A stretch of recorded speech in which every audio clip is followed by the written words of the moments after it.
Volvamos ahora a lo que eran nuestras distribuciones. Recordemos lo que habíamos visto en las distribuciones. Habíamos visto que nosotros podíamos considerar un eje en que teníamos distintas alternativas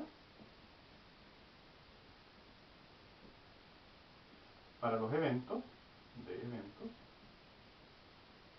o casos. Y aquí teníamos las probabilidades de que esto ocurriera. O sea, por ejemplo, aquí teníamos una barrita aquí, otra un poco más alta, otra un poco más, otra más alta, menos alta, menos alta, menos alta. Y que la suma de todo esto, suma era igual a 1. O sea, la probabilidad de que alguna de estas ocurra es 1. Pero la probabilidad, por ejemplo, que esta en particular ocurra, por ejemplo, si las enumeramos, esta fuera la A, la B, la C, la D, la E, la F, la G.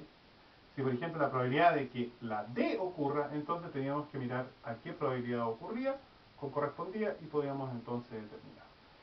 Si este eje de acá no son letras, sino son números, se pueden hacer otro tipo de operaciones. Supongamos que esto fuera 1, 2, 3, 4, 5, 6 y 7. Y la probabilidad de esto sea la probabilidad 1, la probabilidad 2, la probabilidad que sea 3, la probabilidad que sea 4, la probabilidad que sea 5, la probabilidad 6 y la probabilidad 7. Es más, esto aquí podría ser cualquier valor. Este podría ser un x sub 1, x sub 2, x sub 3, x sub 4, x sub 5, x sub 6 y x sub 7. Una de las cosas que uno puede ahora hacer es calcular cuál es el valor más probable. Valor esperado. Y sencillamente para eso tiene que ponderar cualquiera de estos valores con la probabilidad correspondiente. Por ejemplo, P1 por X1 más P2 por X2 más P3 por X3. O sea, el valor esperado de nuestro X va a ser igual a X1 por P1 más X2 por P2 más X3 por P3, etc. Y de esta forma nosotros podemos calcular el valor esperado.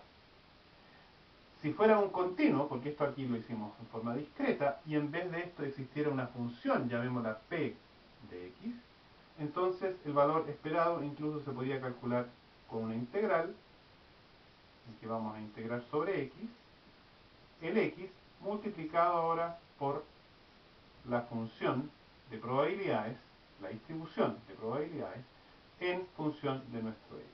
Si ustedes se fijan, lo que estamos haciendo, estamos multiplicando lo que es el x, igual que teníamos acá, por una probabilidad, que la probabilidad de hecho está armada de estos dos factores de acá.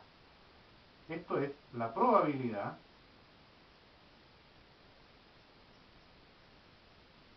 que el valor se encuentre, que el valor se encuentre entre el x y el x más de x. O sea, en ese espacio, por ejemplo, aquí podría ser esta área. Y lo vamos multiplicando de la misma forma, y aquí el signo integral me está diciendo que al final lo tengo que sumar. Ahora, existen un par de propiedades útiles sobre el valor esperado, que uno puede tenerlas a la mano en caso de que está calculando, y esas son de que el valor esperado de x, valores x, más una constante, o sea que cada uno tiene la misma constante, es igual al valor esperado del x más la constante por separado. Después, si ustedes tienen la suma de dos variables, es igual al valor esperado del x más el valor esperado del y. Y por último, si tienen el valor esperado de algo así como una constante por x, eso es igual a la constante por el valor esperado de x. Para finalizar nuestra pequeña excursión en lo que son los valores esperados, hay una convención, una forma de escribirlo, en que uno escribe para este valor de x también la letra mu de x. O sea, el mu sub x es el valor esperado de una distribución que tiene como eje x, donde están los distintos valores el x, y donde yo estoy trabajando con ya sean valores discretos para cada uno o una función continua que yo tengo que en ese caso integrar y en este caso sumar.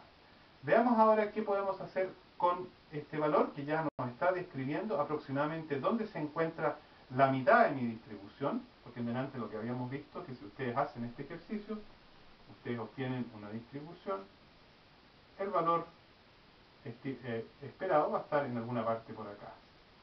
Pero veamos, por ejemplo, cómo podemos seguir describiendo esta distribución. Lo que vamos ahora a ver es la varianza.